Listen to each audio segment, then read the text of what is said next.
ডাক্তারখানা থেকে বেরিয়ে আসতে আসতে একটু নিরিবিলি দেখে প্রতীকের হাতটা চেপে ধরল হৈমন্তী। কাতর গলায় বলেছিল, প্রতীক, কেন তুমি বুঝছো না? আমি একদম ঠিক আছি।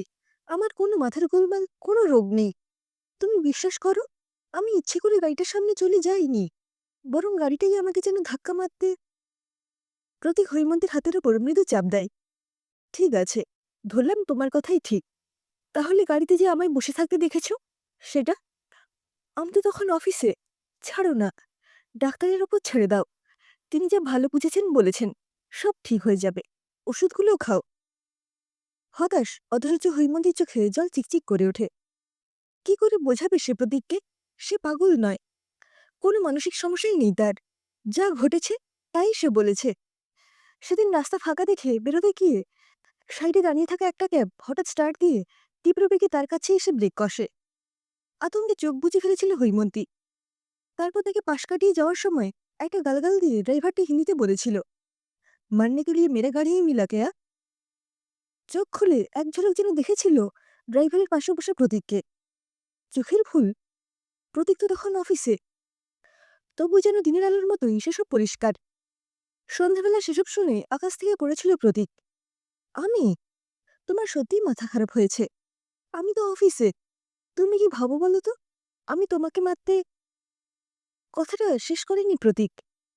পরদিন একরকম জোর করেই সাইকিয়াট্রিস্ট ডাক্তার গোস্বামী চেম্বারে নিয়ে এসেছিল তাকে।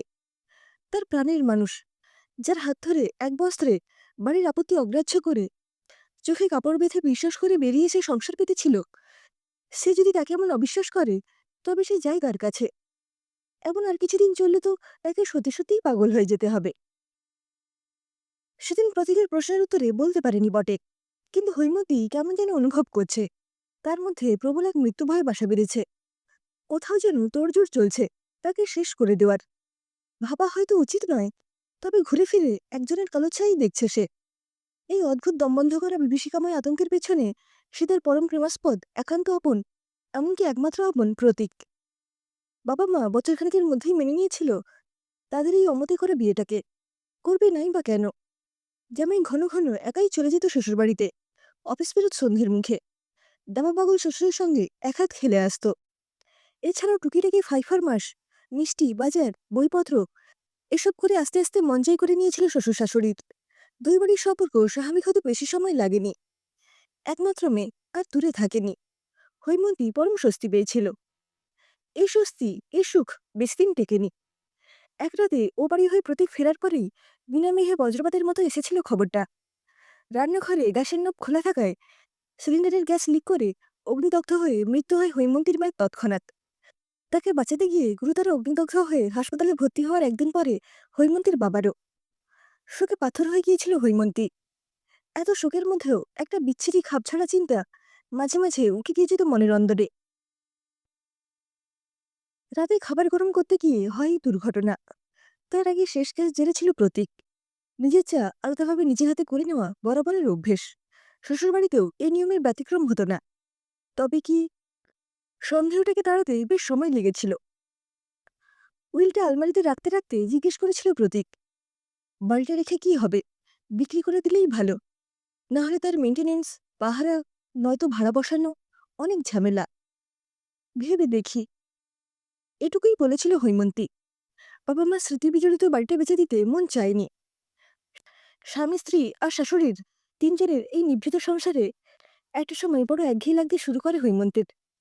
স্বাভাবিক আবদারে প্রতীকের কাছে চেয়েছিল এক নতুন অতিথিকে আনার অনুমতি। প্রতীক ফুৎকারে উড়িয়ে দিয়েছিল। এত তাড়া কিসের? দাঁড়াও, লাইফটা একটু এনজয় করে নি।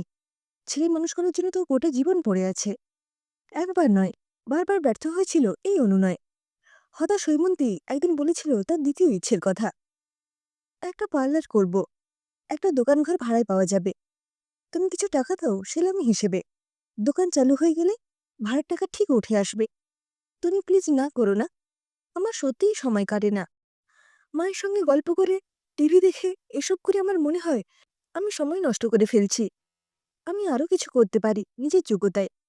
আমার বিউটিশিয়ান ট্রেনিং আছে, আমি পারবো। তুমি না করো না। প্রতীক নিমরাজি হয়েছিল।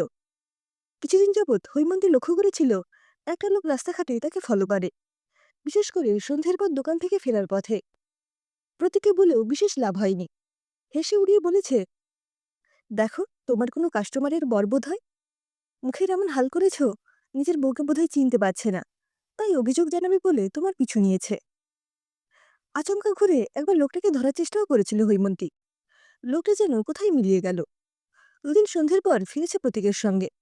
আশ্চর্য, লোকটাকে সেই দুদিন দেখা যায়নি। একটা অস্বাভাবিক ভয়ের বাতাস যেন ঘিরে থাকে হৈমন্তীকে। এরই মধ্যে ঘটল অঘটনটা। এক সন্ধে পার্লার বন্ধ করার আগে হুড়মুড় করে ঘরে ঢুকে পড়ল তিনটে লোক।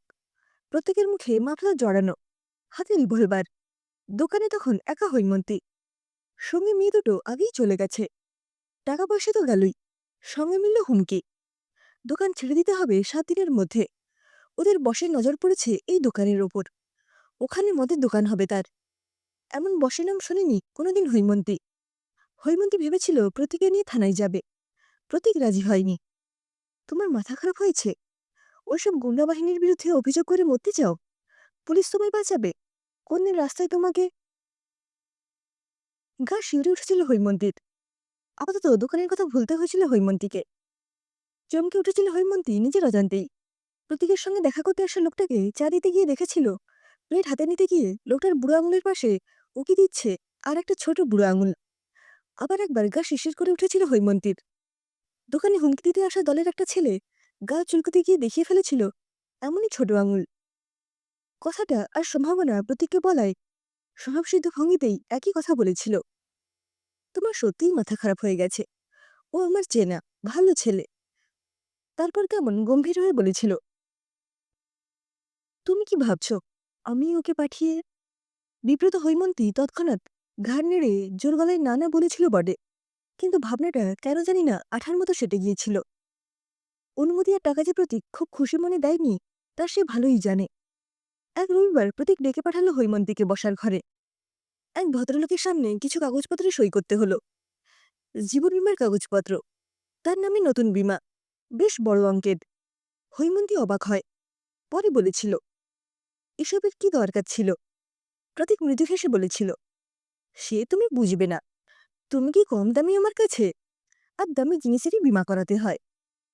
হালকা চালে হলেও কথাটা আঁচড় কেটেছিল হৈমন্তীর মনে। দামি তো সে বটেই। তার নামে বাবা দিয়ে যাওয়া এত বড় বাড়ি, এই বাজারে যার মূল্য কয়েক কোটি, তার ওপর রইল এইরকমই বিমান পরিমাণ। তার যা সময় যাচ্ছে এখন, বলা তো যায় না। হয়তো রাস্তায় চলতে গিয়ে। বাজে চিন্তা করলে মন থেকে দূর করে দিয়েছিল হৈমন্তী। আজকাল সত্যিই মাথাটা কেমন ভাল লাগে হৈমন্তীর। কেন যেন মনে হয় ওই ডাক্তারের ওষুধগুলো খাওয়ার পর থেকেই এমন হয়।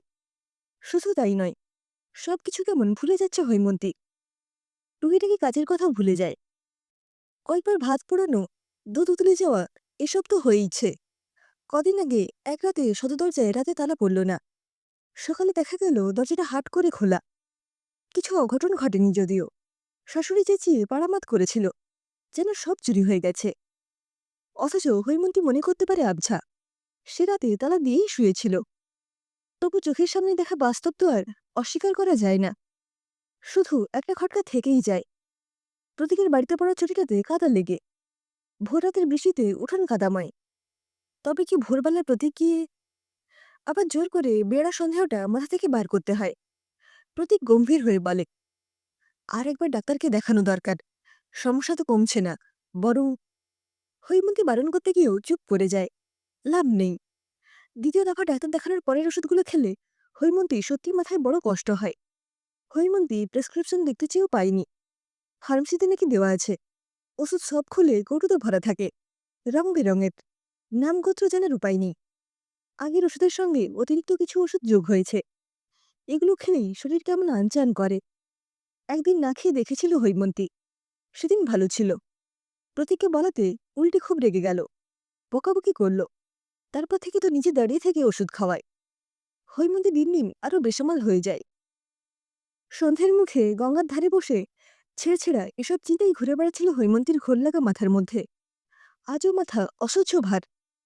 এখন সময়, জায়গা, লোকের নাম, সারাদিনের স্মৃতি, এসব কেমন তালগোল পাকিয়ে যায়। বিকেলে চাটুকু শেষ করে আলুথালু বেশেই হৈমন্তী বেরিয়ে এসেছে এই গঙ্গার পারে। না, আত্মহত্যা বা সেরকম কিছু নয়। স্রেফ উদ্দেশ্যহীন চলে এসেছে এখানে। কিছুই যে এর ভালো লাগে না তার। দম বন্ধ হয়ে আসে বাড়িতে। সবসময় আতঙ্কে থাকে, এই বুঝি শাশুড়ি বা প্রতীক এসে বলবে, এই তো তুমি আবার এটা ওটা করতে ভুলে গেছো। তোমার কিছুই মনে থাকে না। জীবন দুর্বিষহ মনে হয় তখন। মনে হয় সত্যি এবার রাস্তায় হুট করে নেমে যায়। ছুটন্ত গাড়ির সামনে দাঁড়িয়ে পড়ে। রেল লাইনও তো বেশি দূরে নয়। আবার কেমন করে যেন চিন্তাগুলো সময়ের সাথে সাথে সরে যায়। একসময় মনে হয় বেলা বাড়ার সঙ্গে সঙ্গে ওষুধের প্রভাবের মতো এগুলোও ফিকে হয়ে আসে। হঠাৎ একটা নতুন চিন্তায় শক্ত হয়ে ওঠে হৈমন্তীর শরীর। গঙ্গা স্নিগ্ধ শান্ত বাতাসে এতক্ষণ ধরে পাওয়া স্বস্তিটুকু এক মুহূর্তেই যেন উবে যায়। এক ঝটকায় উঠে দাঁড়ায়। তারপর ঘুরে প্রায় ছুটতে থাকে বাড়ির দিকে। কিছুতেই মনে করতে পারি না বিকেলে চা করার পর গ্যাসের সিলিন্ডার অফ করেছে কিনা। কাল থেকে ওভেনের নব গন্ডগোল করে লিক করছে। মিস্ত্রি আসার আগে তাই নিচের নব ঘুরিয়ে অফ করতে হচ্ছে। কিন্তু অভ্যেস নেই। আজকে চা করার পর আর কিছু মনে করতে পারে না হৈমন্তী। প্রতীক ঢুকবে নিজে চা করতে। আর ভাবতে পারে না হৈমন্তী। গলির মুখে লোকের জটলা কাটিয়ে বাড়িতে ঢুকতেই সর্বনাশটা টের পেল হৈমন্তী। অ্যাম্বুলেন্সে তোলা হচ্ছে প্রতীকের চামড়া খসে খসে পড়া আধপোড়া শরীরটা।